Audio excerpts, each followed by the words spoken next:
महाभारत की कथा में अनेक पात्र हैं, जिनमें से कुछ प्रमुख हैं, जबकि कुछ अन्य पात्रों की कहानियां भी उतनी ही दिलचस्प और महत्वपूर्ण हैं। आज हम आपको महाभारत के महाकाव्य में वर्णित एक ऐसे योद्धा के बारे में बताने वाले हैं, जिसके बारे में ज्यादातर लोग नहीं जानते होंगे। बब्रुवाहन अर्जुन और उनकी पत्नी चंद्रा के पुत्र हैं। उनका जीवन और संघर्ष महाभारत के महाकाव्य में वर्णित है।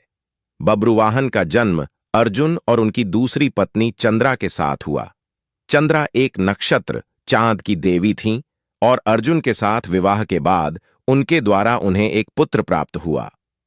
बब्रुवाहन का नाम बब्रुवाहन इसलिए रखा गया क्योंकि वह अपने जन्म के समय अपनी मां के साथ चंद्रमा के समान चमकते थे। जब बब्रुवाहन का जन्म हुआ तब उनके पिता अर्जुन युद्ध में व्यस्त थे। चंद्रा ने अपने पुत्र का पालन पोषण अकेले किया और उसे शूरवीर बनाने के लिए कड़ी मेहनत की। उन्होंने बब्रुवाहन को युद्ध कला, शास्त्र और तीरंदाजी की शिक्षा दी।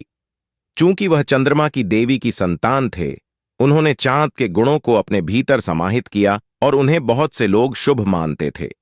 बब्रुवाहन ने अपनी मां से शिक्षा प्राप्त की और धीरे धीरे एक कुशल धनुर्धर बन गए। उनकी शौर्य गाथाएं फैलने लगीं और जब वे युवा हुए तो उन्होंने अपने पिता अर्जुन से मिलने की इच्छा व्यक्त की।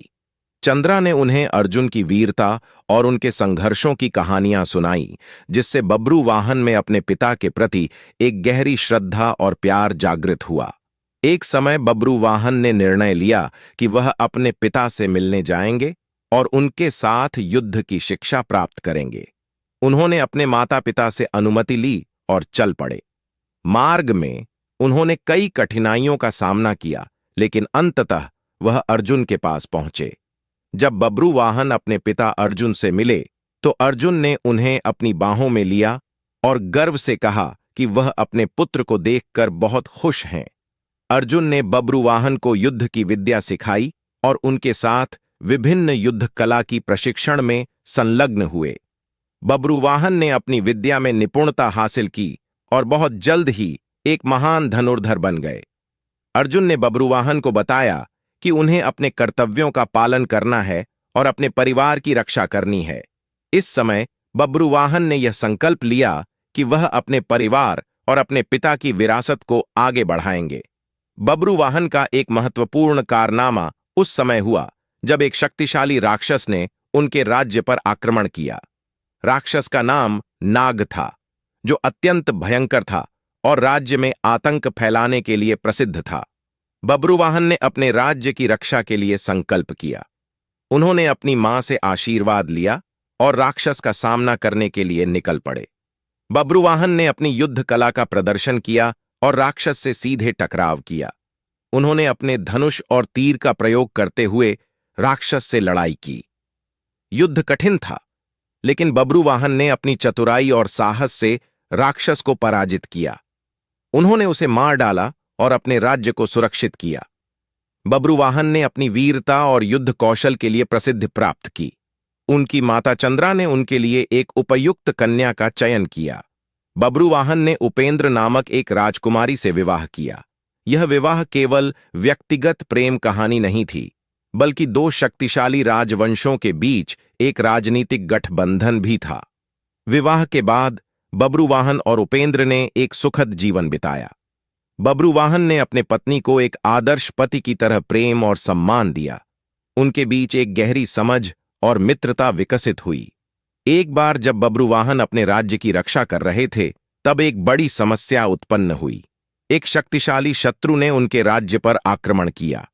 बब्रुवाहन ने अपने सैनिकों के साथ युद्ध की तैयारी की। वे अपने पिता अर्जुन से सीखी गई युद्ध कला का प्रदर्शन करते हुए युद्ध के मैदान में उतरे। युद्ध में बब्रुवाहन ने कई दुश्मनों को हराया और अपने साहस से सभी को प्रभावित किया। लेकिन जब वह एक अत्यंत शक्तिशाली योद्धा से भिड़े तो उन्होंने महसूस किया कि यह लड़ाई बहुत कठिन है। उसने न केवल अपनी जान को खतरे में डाला, बल्कि राज्य की सुरक्षा भी दांव पर लगा दी। बब्रुवाहन ने अपने दुश्मन को चुनौती दी और एक अंतिम मुकाबले में लड़ाई की। इस लड़ाई में वह घायल हो गए, लेकिन हार नहीं मानी। उन्होंने अपनी अंतिम ऊर्जा का प्रयोग करते हुए दुश्मन को पराजित किया। इसके बाद उन्होंने अपने राज्य की रक्षा करते हुए एक वीरता के रूप में बलिदान दिया। बब्रुवाहन की कहानी एक प्रेरणादायक गाथा है जो हमें साहस, बलिदान और परिवार के प्रति निष्ठा की महत्ता सिखाती है। उनके बलिदान ने उनके राज्य और परिवार को सुरक्षित रखा। उनके द्वारा किए गए कार्यों ने उन्हें एक महान योद्धा के रूप में स्थापित किया।